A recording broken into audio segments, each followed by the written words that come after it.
El cine nace como una atracción de feria, luego evoluciona para ser un medio narrativo por el cual se podían contar historias fantásticas y llega a convertirse en arte, el séptimo arte. Y luego de una evolución natural de esas narrativas puede convertirse en un medio de comunicación, en crear y transmitir ideologías. Vamos a ver en qué consiste.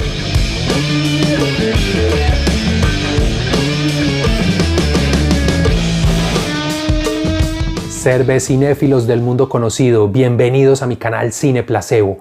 En el video de hoy me estoy tomando una IPA alemana, aromas fuertes, cítricos, mucha presencia de lúpulo, muy amargo, con muy buen cuerpo, porque es que este tema es denso, es de esos fuertes que hay que ir paso a paso. Vamos a ver los tres aspectos principales para entender la ideología dentro del cine.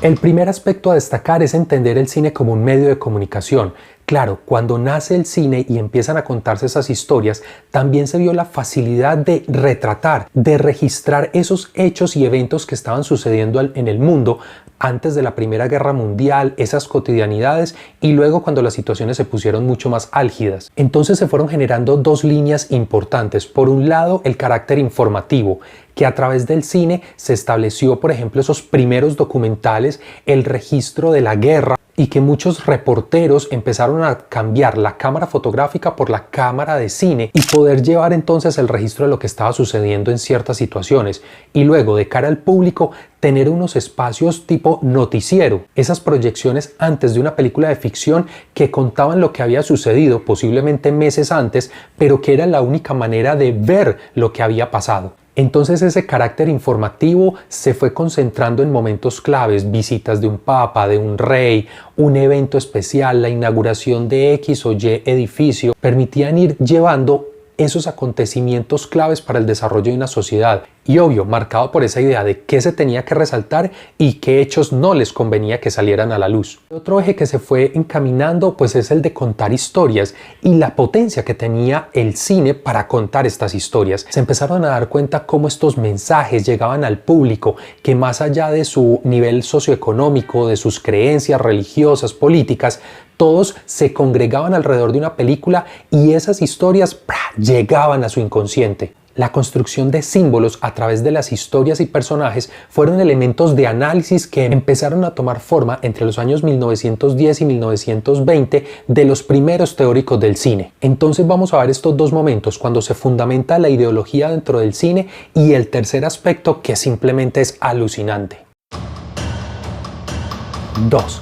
En estas primeras décadas se fundamenta lo que se conoce como la primera escuela alrededor del cine, los primeros que empezaron a pensar, a codificar, a volver academia este conocimiento, y fue la escuela soviética. A la cabeza, directores como Sergei Eisenstein, Dziga Vertov, Pudovkin o Kuleshov, que fueron los primeros en entender un aspecto clave para el cine, el montaje. Ellos identificaron cómo todos los otros elementos narrativos tenían una herencia conceptual de las otras artes: el guión de la literatura, la fotografía de la pintura, música o estructura sonora de la música, puesta en escena, actuación, dirección del teatro.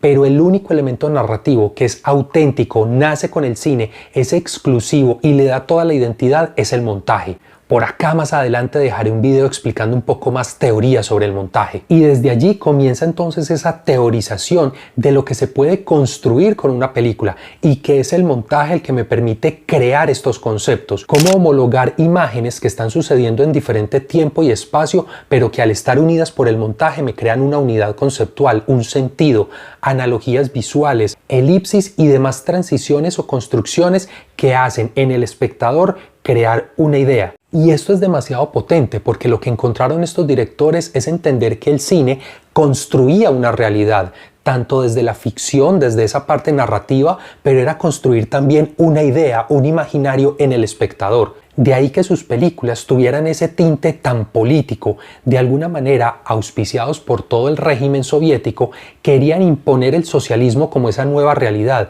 y todas estas películas pues iban apuntando a ese norte. Entonces una población que solo consumía sus hitos históricos, esas grandes batallas, el cómo esa ideología a través de unos personajes de ficción o realidad ficcionados lograban metas, lograban alcanzar grandes revoluciones, fue calando en la población para entender: esta es mi verdad, este es mi país, esto es por lo cual yo lucho. Y más allá del componente político que pueda tener, es entender el poder que tenía el cine para alienar masas. Y de ahí la evolución que obtuvo, porque de la Unión Soviética migra este concepto a Alemania, al Tercer Reich, a la cabeza Goebbels, ese ministro de propaganda encargado de posicionar ese discurso que tenía Hitler y que lo entendió muy bien, y eran los grandes medios de comunicación los que iban a ser las herramientas, los vehículos para posicionar el discurso. La prensa, la radio y el cine. Y en el caso del cine buscó un director, en este caso una directora, que fuera la encargada de poner a funcionar este mecanismo. Y es donde aparece el nombre de Leni Riefenstahl, una gran directora sin mucha experiencia, pero que tiene el voto de confianza y comienza dando unos golpes fulminantes. La película El triunfo de la voluntad, un documental después de la invasión a Polonia, donde llega Hitler y toda su comitiva militar y es recibido como los grandes salvadores. Y es darse cuenta cómo con el montaje, desde que se baja del avión Hitler, hace un pequeño recorrido por las calles de Varsovia y es vitoreado, acompañado por la población. Entonces vemos plano Hitler, plano de la gente, plano de Hitler, plano de niños. Vamos viendo esa comunión y pareciera que el público está feliz de que hayan llegado. Recordemos, estas conquistas no fueron con besos y abrazos, fueron a sangre y fuego. Luego la película se sumerge en una serie de discursos militares. Toda una noche, diferentes directivas del partido, hablando a los soldados, todo eso lo estamos viendo para llegar al otro día en una magnánime presentación del ejército en una gran plazoleta y el discurso central de Hitler. Entonces es ver cómo el lenguaje cinematográfico se pone al servicio de la creación de un concepto, planos generales de todo ese ejército desplegado, grandes filas, generando en el inconsciente una idea de esto es un ejército gigante, contra ellos no podremos. Pequeños recursos como haber creado esa grúa detrás de esas banderas, una estructura de algo así, unos 5 pisos de alto y tener esas panorámicas de la plazoleta con ese gran ejército. El contrapicado a Hitler haciéndolo ver mucho más grande, esas palabras, esa elocuencia que él tenía y que van generando esa contundencia, la aclamación del público y cómo con un lenguaje utilizado de una manera muy sencilla termina siendo contundente en su transmisión ideológica. Luego haría otro documental, Olimpia, en la inauguración y el seguimiento a los Juegos Olímpicos del 46 realizados en Alemania. Vuelve y juega la utilización de esos recursos.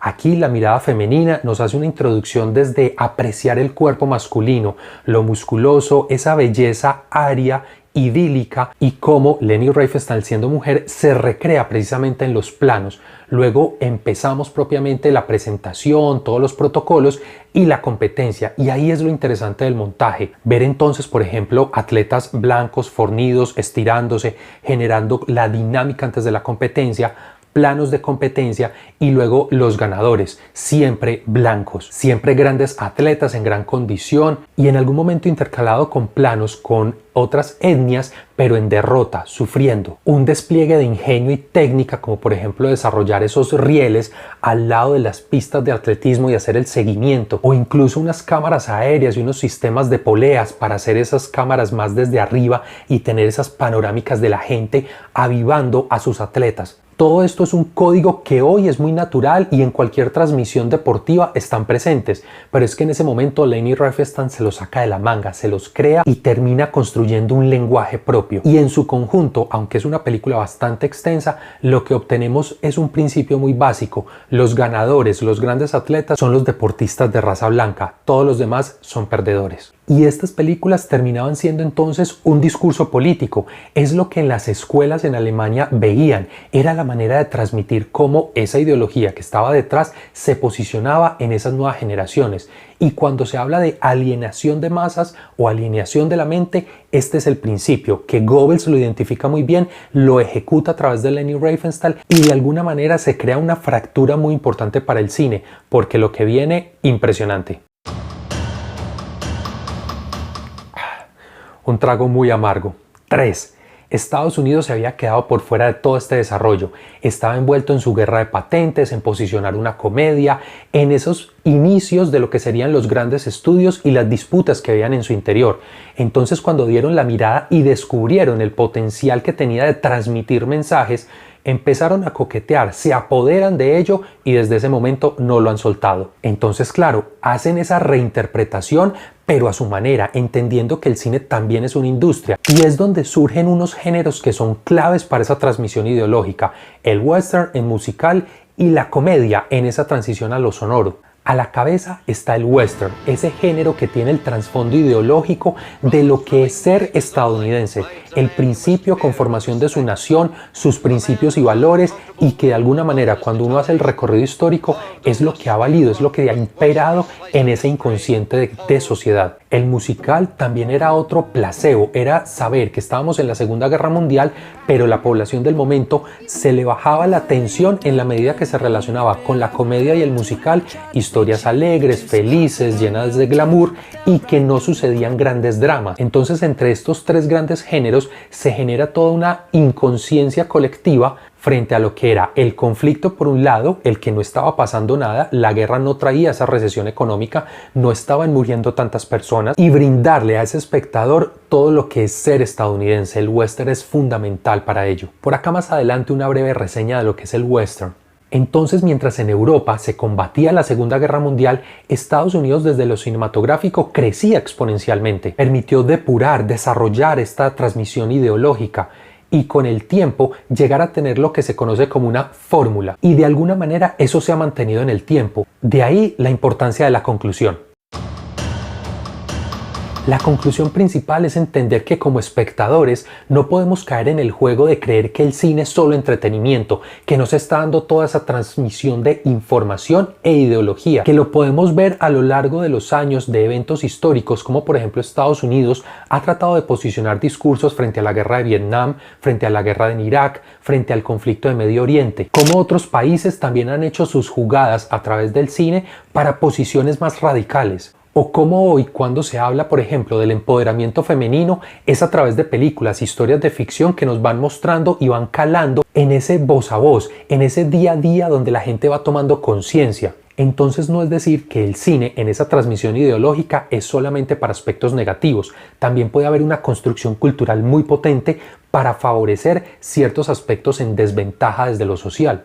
Construir conceptos macros o resignificar valores que estén hoy en crisis. Lo que no puede pasar es llegar inocentes a una película y saber que cuando vemos esa historia del soldado en el desierto, luchando, salvando a los niños, llevando agua al poblado, es entender que también hay una ideología debajo que pretende posicionarse en nuestro inconsciente. Y que por otro lado, en contextos más álgidos como el nuestro, es necesario precisamente evidenciar a través del cine ciertos conflictos y dolores que han estado atravesando la historia para poder empezar a entender, reflexionar, quizás perdonar y trascender esas coyunturas.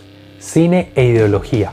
Si te gustaron estas reflexiones, suscríbete, déjame tus comentarios, déjame saber qué piensas sobre estas reflexiones. Y ya sabes, luces, cámara y cerveza. Nos vemos en un próximo video.